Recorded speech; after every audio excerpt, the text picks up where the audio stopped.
बातमी माजी क्रिकेटपटू संदर्भातली। भारताचा माजी क्रिकेटपटू विनोद कांबळी याला प्रकृती अस्वस्थ्यामुळे भिवंडीमधल्या पूर्णा येथील आकृती हॉस्पिटल या ठिकाणी उपचारासाठी दाखल करण्यात आलंय। त्याच्यावर उपचार सुरू असून त्याची प्रकृती सुधारत असल्याचं डॉक्टरांचं म्हणणं आहे।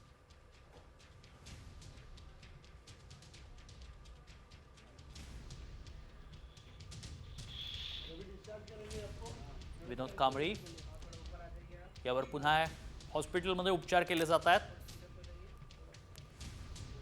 गेल्या काही दिवसांपासून विनोद कांबळी याची तब्येत अत्यंत खालावल्याचं पाहायला मिळत होतं।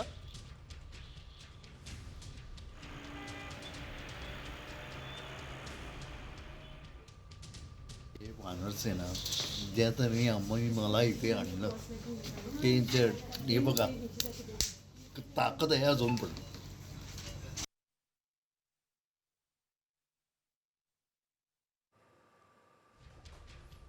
भारताचा माजी क्रिकेटपटू विनोद कांबळीवर भिवंडीतल्या रुग्णालयात सध्या उपचार केले जात आहेत। काही अटी ठेवण्यात आल्या होत्या। मागच्या काही दिवसांमध्ये विनोद कांबळीनं पुन्हा एकदा मदतीसाठी विचारणा केली होती, तेव्हा त्याच्या पुढे काही अटी ठेवण्यात आल्या। त्यानं दारूचं व्यसन सोडल्यास त्याला मदत केली जाईल असंही सांगण्यात आलं होतं।